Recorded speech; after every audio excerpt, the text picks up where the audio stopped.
Caro aluno, seja muito bem-vindo à nossa quinta aula do curso de Administração de Empresas. Bom, como vocês já me conhecem, eu sou o professor Lucas Vasco Ribeiro Alves e por meio aqui dessa nossa quinta videoaula, eu gostaria de dar continuidade ao nosso curso. Bom, meu aluno, caso você ainda não tenha lido, o seu quinto capítulo da apostila, eu te peço encarecidamente que faça uma pausa nesse exato momento da videoaula e efetue então a leitura do mesmo. Como vocês já sabem, para que você seja apresentado e introduzido a todos os conteúdos que eu separei para trabalhar com vocês na nossa aula de hoje, tá certo? Bom, sem mais delongas então, vamos dar início aqui à nossa apresentação, do quinto do tema reservado para a aula de hoje e dos seus respectivos subtópicos. Vamos em frente, meu aluno. Como vocês podem ver, nosso tema principal a ser trabalhado hoje é a direção e liderança, e seus respectivos subtópicos são conceito de direção no processo administrativo, estilos de liderança, motivação nas organizações e comunicação empresarial eficaz. Pessoal, quando a gente fala, de direção aqui, em primeiro lugar, nós temos que a direção ela é uma das 4 funções clássicas da administração, Como nós já podemos lembrar, é o planejar, organizar, dirigir e controlar. E envolve, pessoal, mobilizar aí pessoas para a execução das atividades, garantindo que os objetivos organizacionais eles sejam todos atingidos. Já a liderança, pessoal, por sua vez, ela é uma das ferramentas aí mais importantes nesse processo, justamente por ser a peça que influencia diretamente no comportamento da equipe, tá certo? Bom, então vamos abrir aqui agora o nosso primeiro subtópico, onde nós temos... Opa, avancei demais. Temos o conceito, de direção no processo administrativo. Pessoal, a função, direção, ela corresponde à orientação, coordenação, liderança e motivação das pessoas na organização. E ela se diferencia das outras funções administrativas porque lida aí diretamente com o comportamento humano, exigindo habilidades interpessoais, comunicacionais e emocionais também. E os principais elementos, pessoal, da função de direção, temos aí, em primeiro lugar, a tomada de decisão, que é escolher o melhor caminho e seguir diante dessas alternativas. Liderança, que eu acabei já sublinhando aqui também, que é basicamente guiar e influenciar os colaboradores de forma positiva. E temos aqui temos a motivação. A motivação, pessoal, ela é o ponto, de despertar o engajamento e a disposição para o trabalho, Temos a comunicação também, transmitir aí informações de forma clara, eficiente e eficaz, E temos aí a supervisão, que é acompanhar a execução das atividades e orientar em tempo real. Essa função, pessoal, ela é essencial, para alinhar os objetivos individuais com os objetivos organizacionais, garantindo assim a sinergia e o engajamento coletivo, tá certo? Bom, meu aluno, vamos falar aqui agora do nosso segundo subtópico, onde nós temos aqui os estilos de liderança. Pessoal, a liderança ela é a capacidade, de influenciar e guiar os indivíduos ou grupos rumo ao alcance de metas. E existem aí diferentes estilos de liderança, E a sua escolha ela pode depender do perfil de líder, da maturidade da equipe, da cultura organizacional e do contexto, Bom, temos aqui os principais estilos, como liderança autocrática,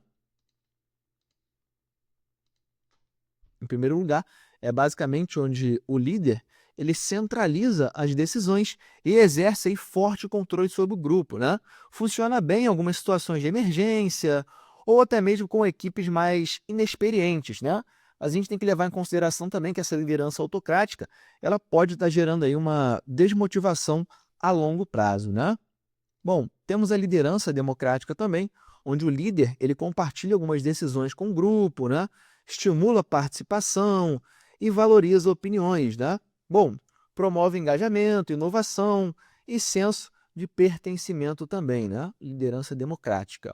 Bom, temos a liderança liberal, né? Ela, no caso, é onde o líder concede um certo nível de autonomia quase total aos liderados, né? Ela pode funcionar bem em algumas equipes muito experientes, né? Mas tende a gerar aí uma certa falta de direção se ela for mal aplicada, tá certo? Bom, temos a liderança situacional também, né? No caso, ela adapta aí o estilo de liderança conforme o grau de maturidade e competência da equipe, né? Como direção, orientação, apoio e delegação, né? Temos a liderança transformacional também. No caso, inspira algumas mudanças, né? Promove aí a visão de futuro, motiva pelo exemplo e pela empatia também, né? Trazendo um foco no desenvolvimento dos liderados. E por último, temos aqui a liderança transacional, né? Que é baseada aí em recompensas e punições, com foco em resultados e cumprimento de tarefas, tá? Esse tipo de liderança, pessoal, transacional, né? É mais comum em algumas estruturas tradicionais, né? E como a gente está falando aqui de liderança, as principais diferenças entre liderança e chefia, né, é que a chefia ela impõe uma obediência baseada na hierarquia e a liderança ela inspira uma ação baseada em confiança e principalmente respeito, tá certo? Bom, vamos abrir aqui agora o nosso terceiro subtópico, onde nós temos aí uma motivação nas organizações. Pessoal, a motivação ela é o fator interno ou externo que impulsiona o comportamento humano em direção a metas, né? No ambiente organizacional, ela é decisiva para o desempenho, satisfação e retenção de talentos também, né? Bom, temos aqui algumas principais teorias motivacionais, né? Como teoria da hierarquia das necessidades, né? Que sugere aí que os indivíduos eles são motivados por uma pirâmide de necessidades, né? Como fisiológicas, segurança, sociais, estima e autorrealização, né? Temos aí a teoria dos dois fatores, né? Que é como fatores higiênicos, né? Que é o caso aí de salários, ambiente físico, políticas, né? Onde a sua ausência aí, ela causa um certo nível de insatisfação, mas a sua presença ela não motiva, né? Bom, temos fatores motivacionais como reconhecimento, realização, crescimento, né? Que estimulam também a motivação e o engajamento. E temos aí a teoria da expectativa. Pessoal, a teoria da expectativa, né, é basicamente onde as pessoas são motivadas quando acreditam que o seu esforço levará ao bom desempenho e principalmente que esse desempenho ele será recompensado, tá certo? Essa é a teoria das expectativas. Bom, temos a teoria da equidade, né? Onde a motivação ela depende da percepção de justiça na relação entre o que se dá, né, que é o esforço, e o que se recebe, que são as recompensas, né? Comparando-se aí com outros funcionários, né? No caso, outros colaboradores. E por último, temos a teoria da autodeterminação, que sugere basicamente que os indivíduos eles são mais motivados, né, quando têm autonomia, competência e relacionamento, né? Bom, por último aqui nós temos algumas práticas para motivar os colaboradores, né?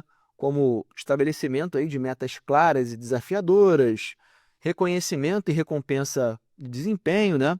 Fornecimento aí de feedback constante.